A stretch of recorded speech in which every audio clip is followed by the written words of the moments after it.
Prior to us calling the meeting to order, we had a nice event next door.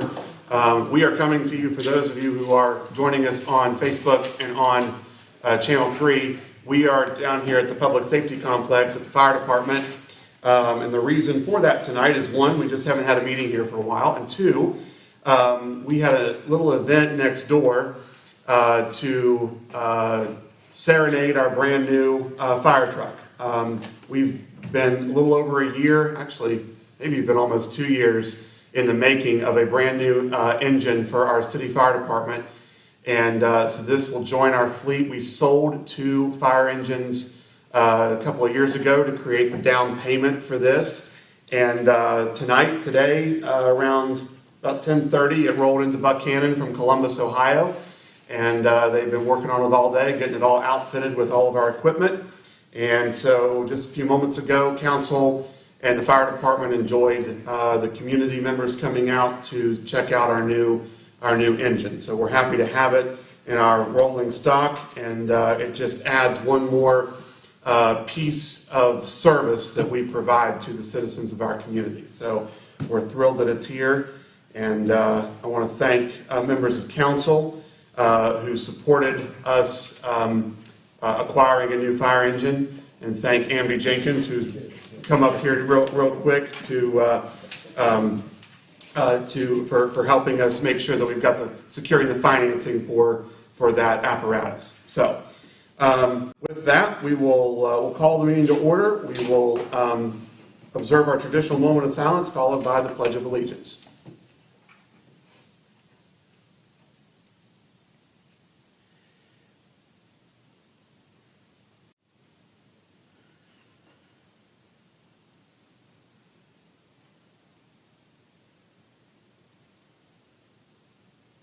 Thank you very much.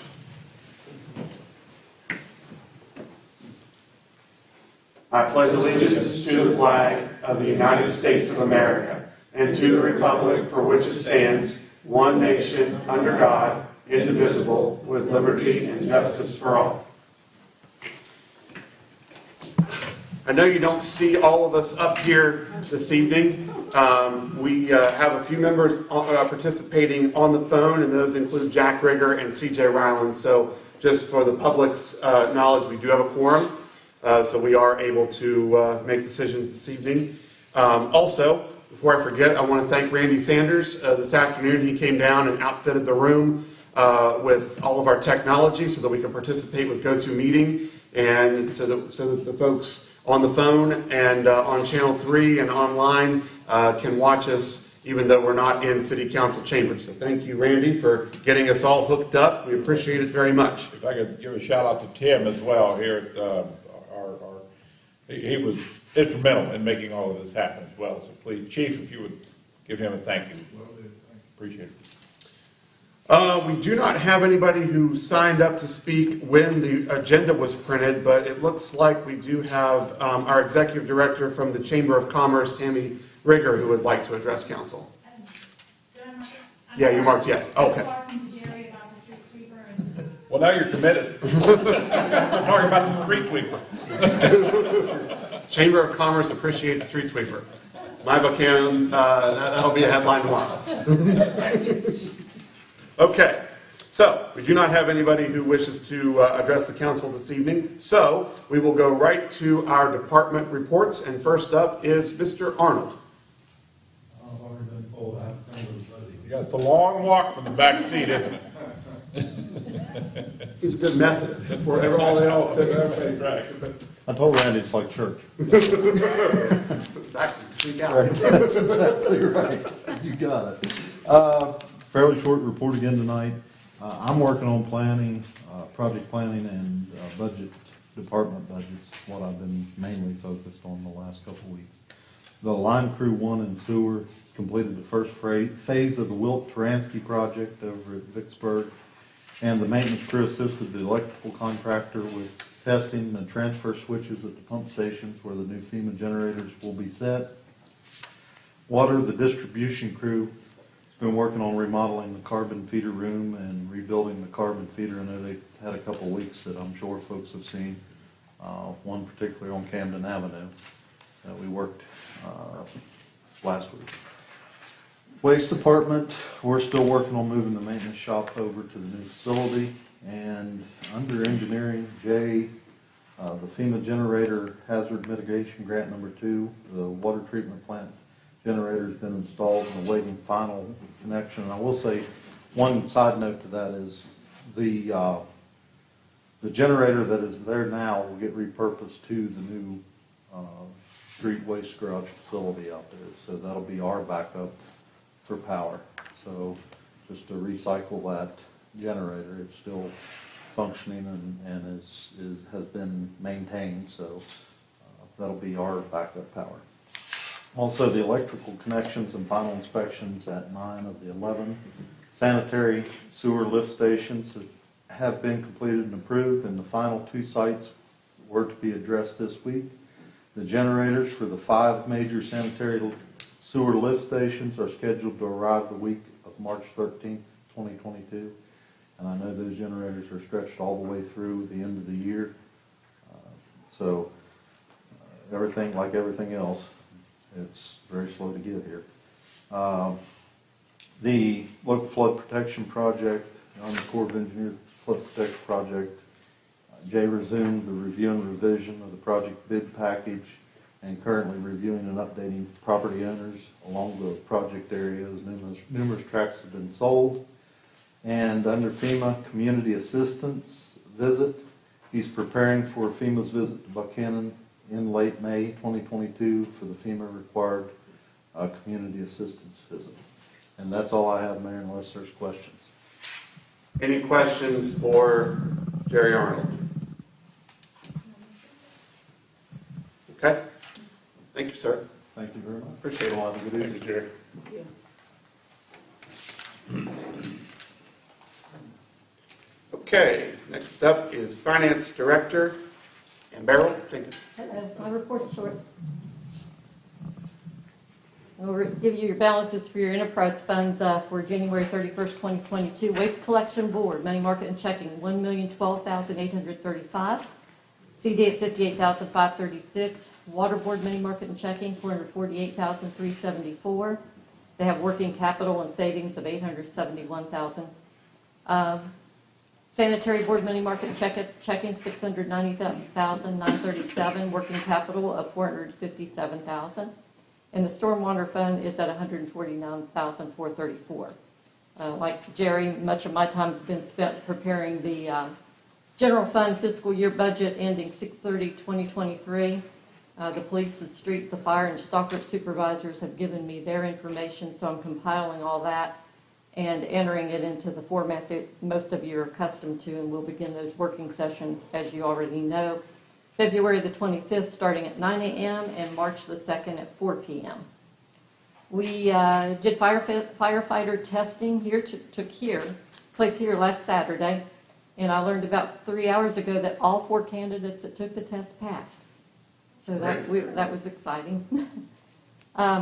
The Colonial Arts Center Board will be conducting a second phase of interviews for the managing director's position in March. And the Waste Collection Department is conducting interviews for the waste labor truck driver.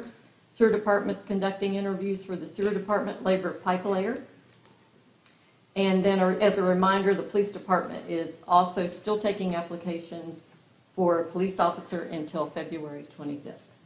In your bills that are in your packet, there's only a few I think that worth noting. Visors Radio Service, Kenwood radios for the VIPs, $4,784. EMT classes, and I think this was for the fire department. The company is MSESC, was $2,100. Lowe's, plywood and lighting for the street department shop, $2,400. And then a large bill, as they were talking about FEMA generators, this is from grant funds. Mountain State Electric FEMA generator install for $70,215, and that's through a grant. That's all I have. Thank you.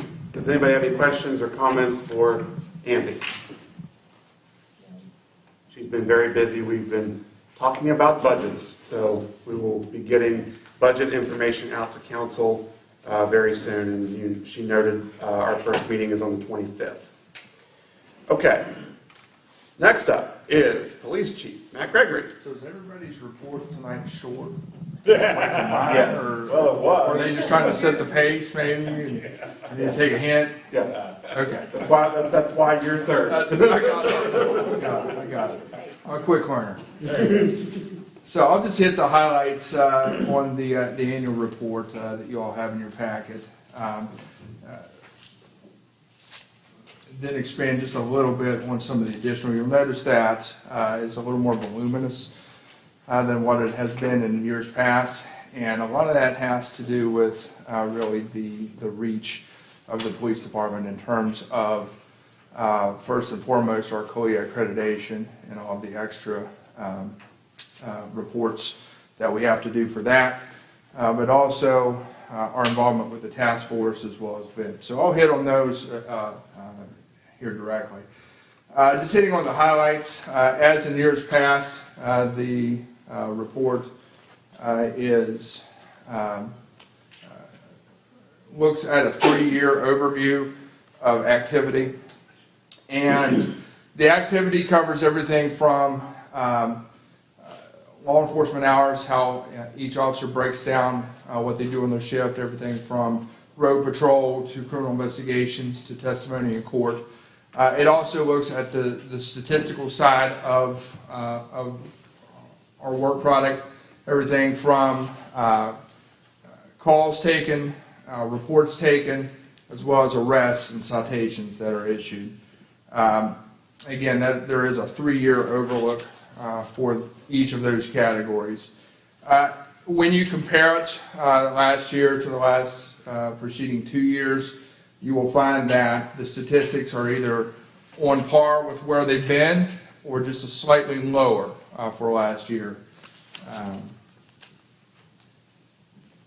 So each of those are detailed in each of those specific categories. Of course, at any time, if there are questions, we do keep a master copy of this on file at the police department. We also provide the public access to the statistical side of the report through our website at buchananpolice.com.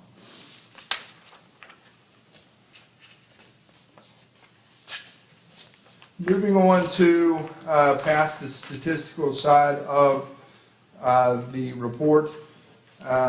The annual report is broken into several subcategories, again reflecting the reach and the scope of the police department's activities throughout the year.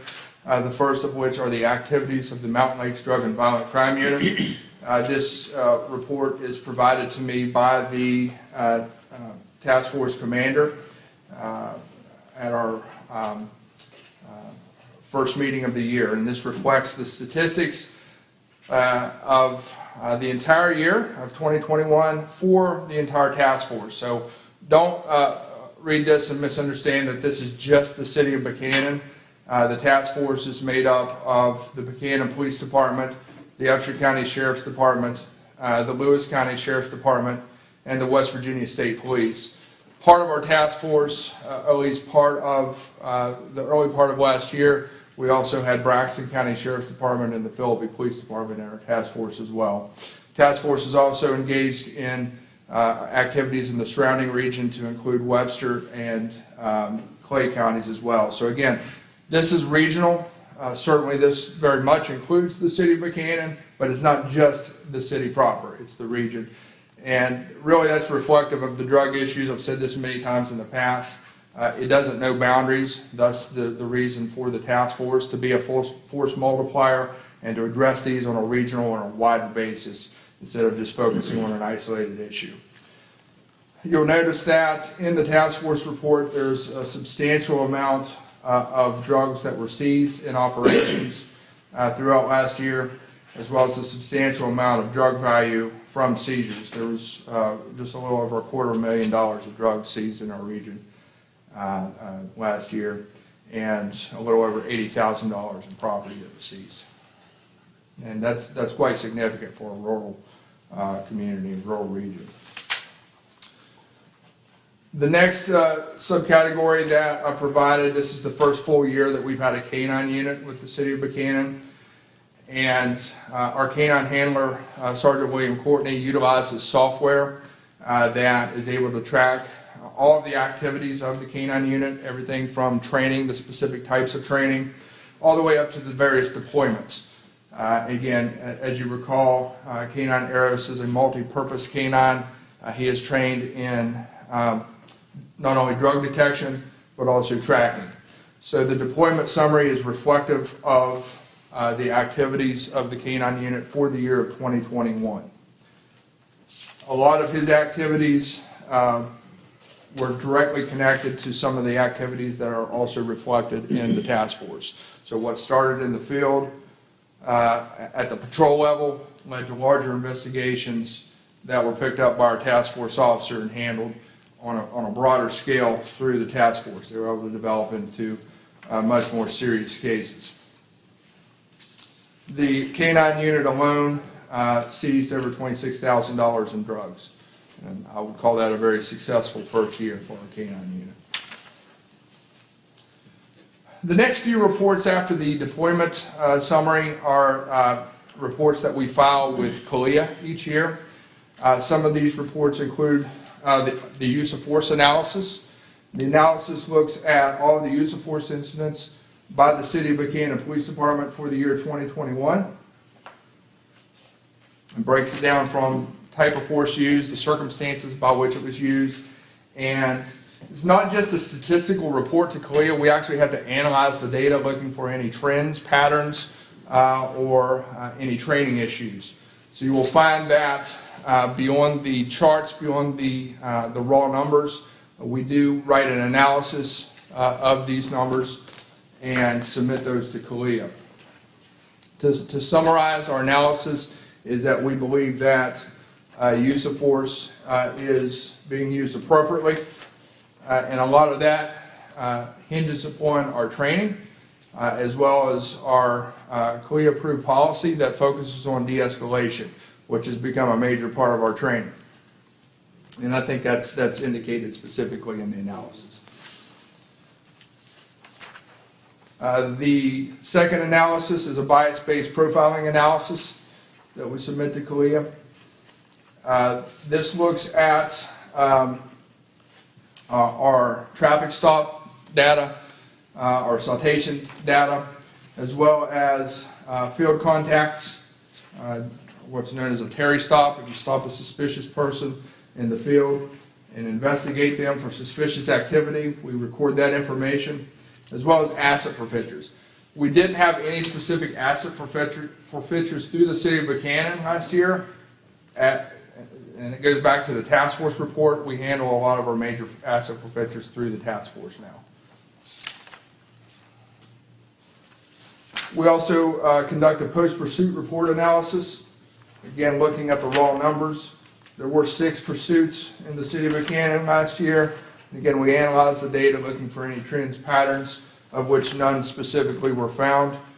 We do train each year on not only the use of force policy, but the post-pursuit policy, as well as our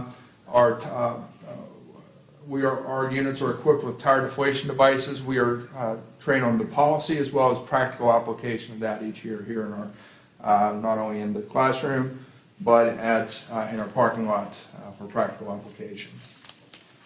The next report, which follows the post-pursuit analysis, is number of pages.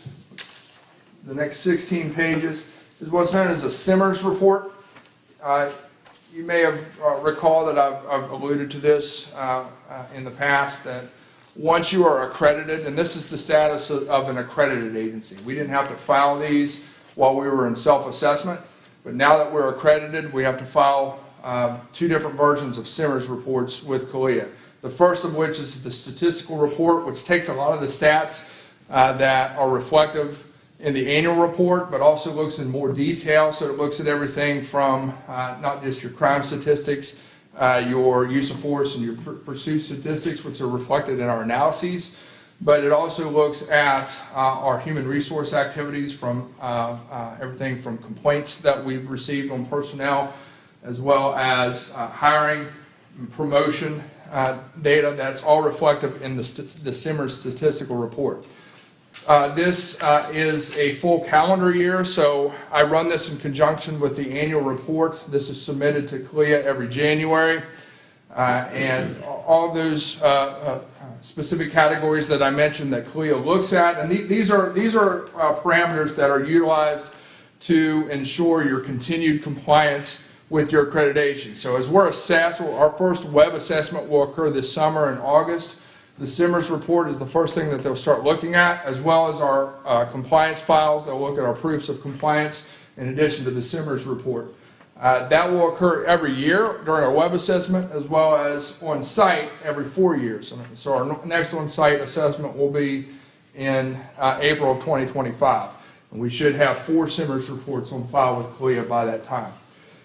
So I mentioned that the statistical report is the first report. The second is a status report, which is more narrative. It looks at SWOT analyses. It looks at goals and objectives. It looks at issues, future issues that the police department may encounter or anticipates. That will be filed. That's always filed in conjunction with the assessment itself. So the status report will be filed in July, just ahead of the web assessment in August. So that I'll have to provide for council once I have filed out and I've uploaded that to CLIA. But this is the first of 2 Simmers reports that occur annually. And again, this specific one is in conjunction with the annual report. The next few pages, you've already seen this, but because VIPS is very much part of the police department, their annual report is included under the umbrella of the operations of the police department. And I did pretty good. Huh? Great job. Huh? I'll entertain any questions. Yeah, just, I've only 18 times doing this, so. This is a wealth of knowledge and a very well put together report, very thorough.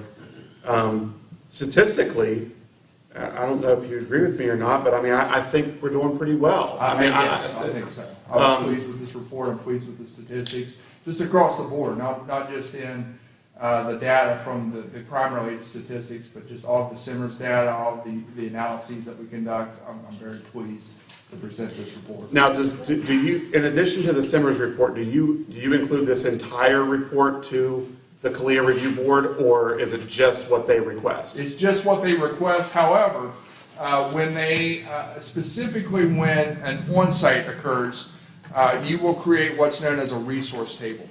And a resource table is all the other data that you don't upload to CLIA, like your annual reports, like your manuals, your training, and all those things. We provide that for their use when they're here inspecting us. So we have it all laid out on a table, so they will see it. Okay. Good. Any questions or comments from council? A lot of information.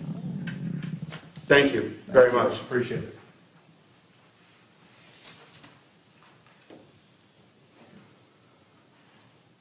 Okay.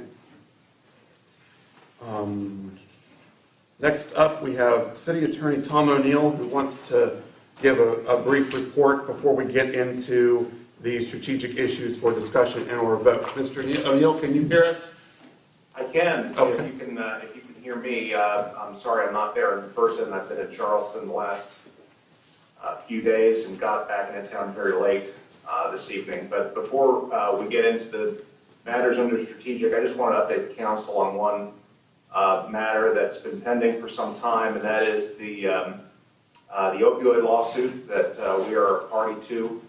You may have heard in the news yesterday or the day before, the Attorney General has announced that the framework for not a settlement with the other parties in the lawsuit, but a court-mandated plan among the plaintiffs as to how any money recovered is going to be spent was announced. Now, what I'd just like to prepare you for is that 2 weeks from tonight, we will have, as part of the meeting, our outside counsel, as part of the lawsuit, Rusty Webb out of Kanawha County, and you'll at that time have under your consideration the the framework plan that has been worked out. This plan needs to be adopted by council in order to submit to the court and be prepared for how any monies that are recovered in the lawsuit, which is set for trial. I think the trial date is April 4th. If it's not settled before then, how those funds will be distributed, and I don't want to get into that detail tonight. I'll submit the draft memorandum of understanding that's been prepared through the leadership of the Attorney General's office among the 54 West Virginia County municipal plaintiffs to the suit, and I just wanted to make you aware of that before the next meeting. Thank you. In the interest, while you're still up there, Mr. Sanders, it would be okay to counsel while we've got Tom up there, since he's running the computer, let's go ahead and talk about F1, the final reading of our Ordinance 454. Be happy to do that. Mr. Mayor, let me just find the ordinance in the packet here so I can... It's at the very, very end. Get my caption, if it's all right. Yep.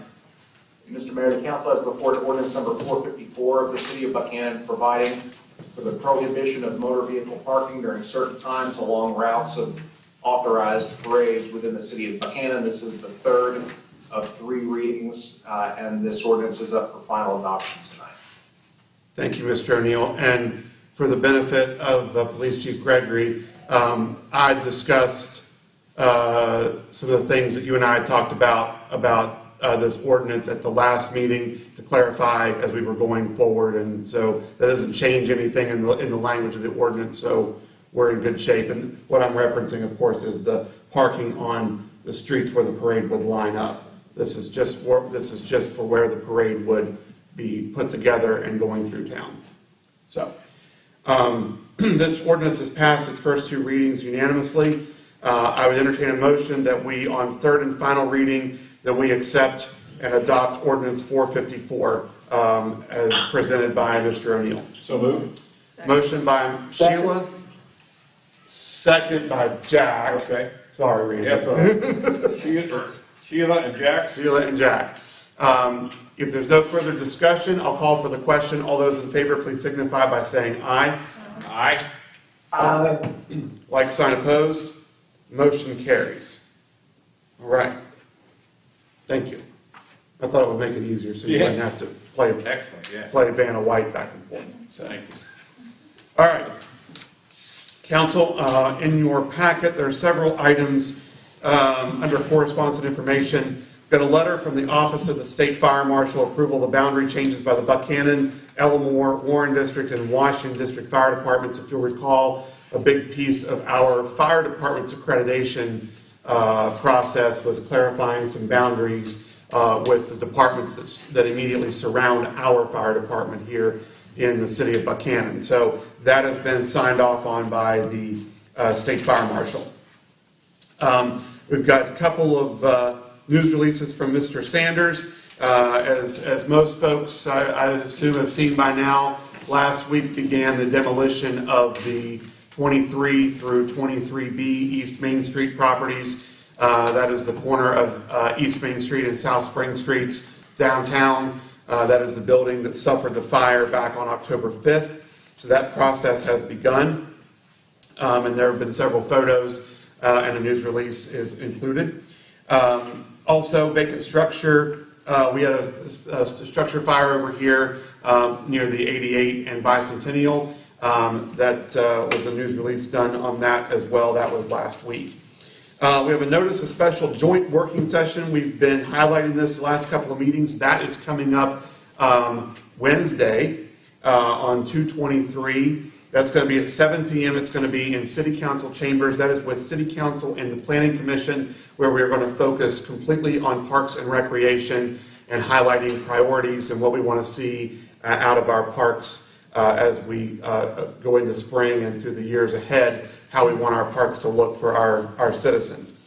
So please mark that on your calendars if you haven't already. The community is also invited to participate in that meeting. Once again, February 23rd, 7 p.m., joint session, City Council and Planning Commission at City Hall Chambers about the Parks and Recreation. Notice a special public meeting of the Buchanan Historic Landmarks Commission. That is on April the 5th, so still a little bit far away, but we'll continue to highlight that at our meetings. The public is also invited to attend that meeting. That will be determining the grant opportunities and design criteria guidelines potential for the historic districts that we have. Those include the downtown commercial historic district, as well as the central Buchanan residential historic district. We have a letter from the Charlestown Police Department as a thank you to Chief Gregory and company for assisting in the preparation with their CALIA. If you'll recall, when we were getting started on our CALIA process, Charlestown was a city that is in the Eastern Panhandle near Martinsburg, and Matt and some of our officers went over there to talk with them. They had a lull in their process, so now they're back up and running, and our police department and city will stand ready to help them as they go through their process. So we have that in the packet. We've got the Gibson Library's Director Report for February 2022, and we've got, then as Amby highlighted for us, we've got notice of special sessions 1 and 2 as we prepare for our favorite time of year. Budget time. We've spent a lot of time behind the scenes working on the budget to present to City Council in the next couple of weeks. So mark your calendars, please, for the 25th of February. That is a Friday morning at 9 a.m., as well as March the 2nd, which, what day is that? That's the Wednesday? Wednesday. That will be at 4 p.m. Both to talk about our fiscal year 2022 and 2023 budget. So all of that is in your packet. Under the consent agenda, we've got the approval of the meeting minutes, and we have the last two, not the first two. We've got 2/3 of 22, and then the special meeting of 1/27/22. And then, of course, the approval of the building and wiring permits and the approval of the payment of our bills. I would entertain a motion, if there are no additions or corrections, that we accept the consent agenda as presented. Motion by Pam. Do I have a second? Second. We have a second by Sheila. All those in favor, please signify by saying aye. Aye. Aye. Like sign opposed. Motion carries. We have dispensed with F1. We need to table F2. I thought we were close. So did Mr. Sanders. So did Mr. O'Neill. But we still have a few things that we need to hammer out, and this is referencing the piece of property that we've been talking about, 10 East Lincoln Street. Not the entire piece of property. We're just interested in the back little square that will help us square off. If you look at it on a map, it makes perfect sense. The line from the back of the back of the UCDA property all the way over to where Mr. Fig owns Don Paco's. So that will line up perfectly with the property owners on East Lincoln Street. So we still have a few more things to hammer out there, so stay tuned. Hopefully we'll get that executed next time. F3, we've got a request for letter of support for a grant for a major broadband project strategy program to extend broadband to the Buchanan and surrounding communities. Amby, do you want to speak anything to this, or? I think it's much like the support letter you received with MicroLogic, the broadband grants that they're receiving federal funds on, and they want support from the local governments. Do we have a copy of their grant proposal? I do not. Okay. Tammy, Well, I just had a quick question. So, my understanding of this grant, with the can we take a microphone to Tammy, please? No. I don't have a microphone. Oh. Hey, could you come up here real quick to the folks on the phone can hear you? Thanks. I forgot we don't have the Yeah. portables. I just have a quick question. So, my understanding of this grant, the chamber provided a letter of support to MicroLogic, is that, which they submitted theirs quite a while back, but they had to submit the addresses of the locations, which was up to 500 for this grant. And I'm just wondering if the city knows how many of the addresses for Frontier, because it's saying surrounding communities, are actually in Buchanan and Upshur County. That's a good point.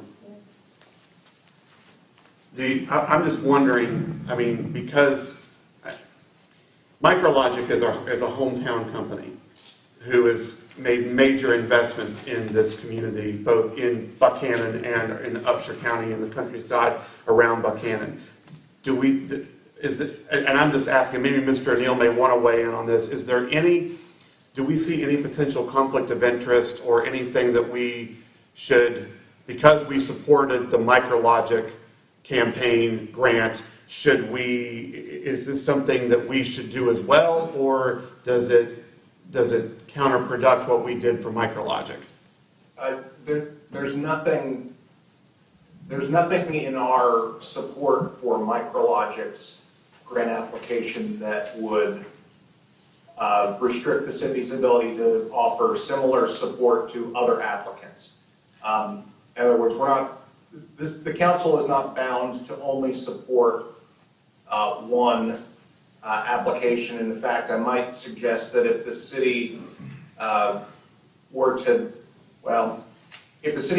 decline to do Frontiers, it would need some kind of basis to do it. Otherwise, we might be open to an accusation that the council's acting in an arbitrary and capricious manner. Now, Ms. Rieger's point is well taken with respect to being able to confirm the factual statements that are made in the letter. If the city hasn't been provided with the information necessary to be able to do that, you can do one of two things. You can decline to sign a letter, or you can modify the letter to take out any reference to facts that haven't been established to the city's satisfaction. But there's nothing about Micrologic's letter of support that would prohibit the city from doing something similar from Frontier. And this isn't a matter of the city having to choose one applicant to get behind. Both applicants intend to serve the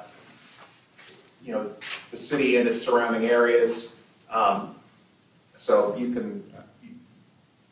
Anyway, that's my guidance to you: is that you're not you're not constrained in this case. You can certainly vote to support Frontier's application in the same manner that the council supported Micrologic's. Thank you, Mr. O'Neill. And Mr. Mayor, if I could, it does speak to the city of Buchanan, of Upshur County, and the surrounding communities currently lack high-speed internet, and we all know that. Right. I think it's great that Micrologic, I think it's great that Suddenlink is taking initiatives, I think it's great that Frontier is taking initiatives. We're one community, and we say that a lot, that Buchanan and Upshur County, are a community. And I personally feel that we should support this just as well, because we're trying to get this kind of access into every home in Upshur County. I mean, that's not just Buchanan. Sure. They're not just a Buchanan-based business. I think Tammy had something else. Yeah, I spoke to Jen at the Upshur County Development Authority today, and they gave a letter not only to Frontier, but also Micrologic, and also to Suddenlink. We're not saying that we have an issue with that. I'm just saying that it might be worth looking into future whenever we have requests to see how many of those addresses fall outside of Upshur County. Because there was only so much grant funding that's available, they don't have enough money to cover grants they currently have submitted. So not everybody's going to get funded. And if we would have a local business like Micrologic who's putting all of that funding plus the match into Upshur County, whenever we have the others that may be going outside of Upshur County, it might be worth looking at for support. Yeah, and I think to be fair, we probably have to also take a look and see how many homes in Upshur County Frontier services, how many home Suddenlink services, how many home Micrologic services. Right, and even right here, because of the nature of the beast, really, there are neighborhoods right here within Buchanan City Corporation that these companies can't touch. Because some of the companies work by line of sight to their towers, right. and Mr. Sines would know this, well too. In fact, probably the neighborhood where they're at, as well as my parents' neighborhood, I know they can't get MicroLogic, because it works off of a line of sight, and the area sits too low, and it's surrounded by hills, and it has to literally, it sounds funny, but you have to be able to see the tower to your point that takes it into your house. So, if we want to support all of them and give everybody, the more opportunities we have, obviously competition makes the world a better place. I have no problem with it. I just wanted to ask a few questions before we just said okay. So however the council wants to proceed is certainly fine with me. For the record, I'm abstaining, just like I did with Sutton Lake. Sure. Okay. Sure. Unless there's further discussion, I would make a motion that we approve Okay.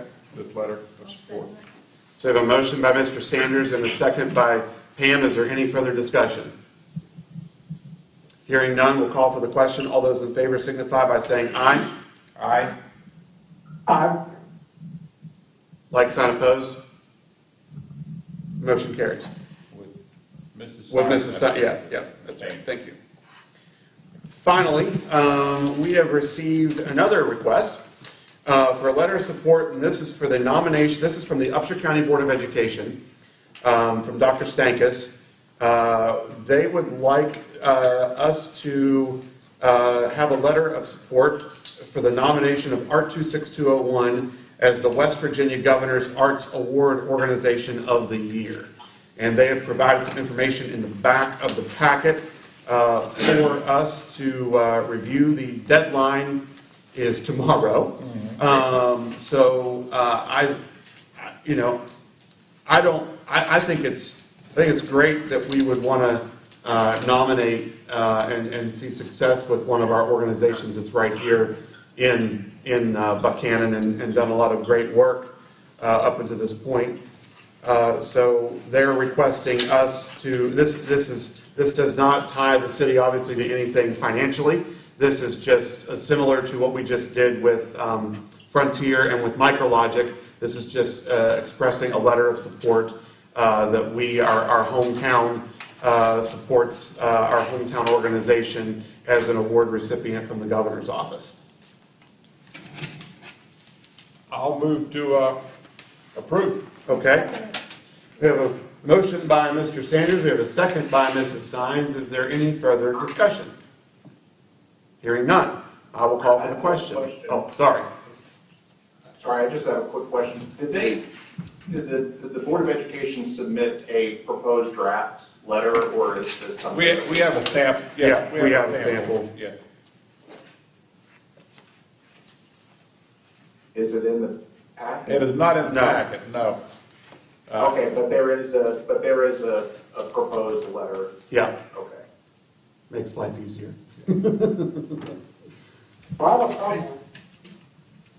I'm very disappointed that Board of Education with their support, but yet they don't send anyone to the meeting to provide information and background. You can send things, but there should be representatives there, in my opinion. Point taken. Okay. So we have a motion and a second on the table. I'll go ahead and call for the question. All those in favor signify by saying aye. Aye. Aye. Like sign opposed? Motion carries unanimously. All right, ladies and gentlemen, we are down to council comments and announcements. And we will start over here to my left with Mrs. Bucklew. I want to thank Matt for his report. I think it's really great that we see everything broken down and do the CALIA, what is the word for CALIA. Also, just wanted to see how far along are we doing with theater inside. I haven't seen it forever. I want to see how well things are going over there. With the what? The theater. Oh, the theater? We are continuing to move. So we finally have a close to final budget proposal for what it's going to cost to finish the theater. And we will be highlighting that in the budget talks when we get to it. I think it would be good, Amby, and if you would agree to invite Bryson to, when we discuss that piece of it, maybe to come and talk to council about what is yet to come and what has been done. I think that would be good to have an update. But we're in the last, we're at about 80, we're probably 75 to 80%. We're in the last 20% stretch right now. We've had some outside contractors in the theater working, and under the direction of Bryson, who has been the architect on the project the entire time. We've continued to receive additional grant funding to help offset the cost with that project. Do we have any grant applications out right now? I didn't think we did. No, that third application, I don't think we could apply again for another 2 to 4 years. Right. From my understanding. Yeah, which we should be done by that time. I would hope. So, but no, I think for specifics, Pam, I think it would be good to have Bryson maybe come or anybody from R26201 or anybody or the architect firm. Yeah, or the architect firm or Potesta or anybody to come and just give us a. So is there a projected time frame for when you're going to actually start using it to the actual bulk of the building? Yes. Yeah. We are shooting to have it completely done and operational by the beginning of 2023. Okay. Yeah. People have asked me, and I didn't know what to tell them, so I thought, well, I'll ask. Yeah. Find out, so. It's and like with everything, the availability of materials has been slow. Several things have been back ordered.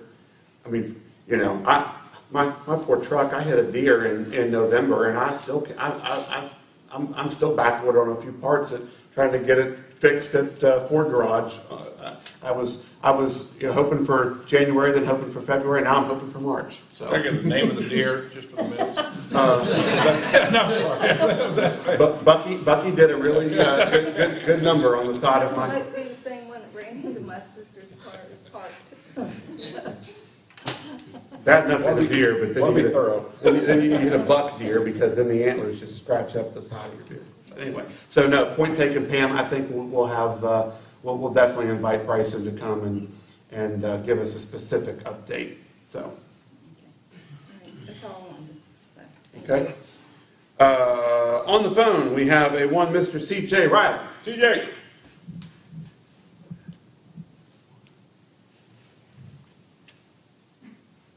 CJ, can you hear us? Yes, sir. You got any comments for us this evening? Not this evening, thank you. All right, thank you. David Thomas is not able to be with us this evening. We have Jack Rigger on the telephone. I want to say congratulations to the fire department on their new mode of transportation, we'll say. It looks like a fine machine, and I'm anxious to come down and be able to see it. And once again, Chief Gregory, what a tremendous asset to our city. And he certainly represents Buchanan well. He and his staff, and JD and his staff, they're all to be commended. And that's about all I have. Best wishes to Dave Thomas. Thanks, Jack. Sheila. If you're not getting tired of it. Job well done, and I'm thrilled to be a part of their new Engine 11 out there. And good group of guys, they deserve a good truck, so I'm just very pleased with them. Thank you, Sheila. Randy? Yeah, I'll follow up with what the others have said. Congratulations, and I'm very thankful that Engine 11 arrived safely today. And I know that it's going to be well taken care of, but it's also going to, unfortunately, it's going to be used well. It seems that our fire department is called out, as our police department are, daily, and that's not a good thing from the standpoint that people's lives are being affected in a negative fashion whenever you see those lights come on and you hear those sirens. But we have a fantastic group of men and women over there. Actually, we have more than several women in the volunteer force, as well as Maria Potter, who is our full-time officer. But what a great group next door. Glad that they got another piece of equipment to help in the battles every day.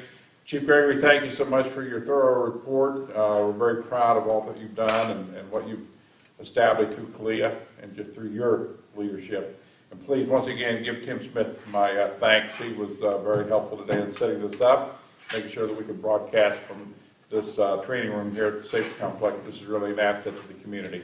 And I think we ought to come here more often, visit time to time. That's it, Mr. Mayor. Thank you, sir. Oh, I like having our meetings here, so I think it's a good facility. Well, thank you, everybody. I spoke most of my comments at the beginning of the meeting, so thank you, Chief Gregory. Thank the community for coming out and supporting the fire department this evening. And can I say one more? Sure. Now, we have Buchanan as very aptly represented here with Beth and Katie. We have a new reporter with Record Delta, and I want just to acknowledge that this is your first council meeting or your second? First. Okay, and your name again is? Kristen Harvey. Kristen Harvey, thank you very much. I work with the media and so forth, so Kristen, thank you for joining us, and I look forward to working with you in the weeks, months, and years ahead. Thank you. the class of 2007 is starting to rival the class of 1976. Just so Come on. Can't happen, right, Jack? And Abby?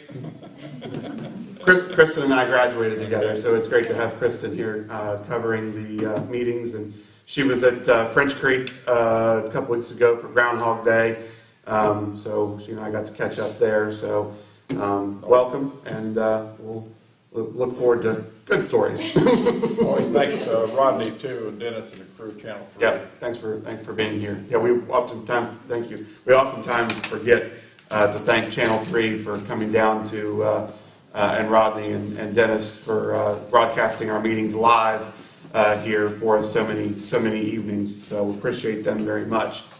Okay, ladies and gentlemen, at 7:52, I'd entertain a motion that we adjourn. Second. Got one in.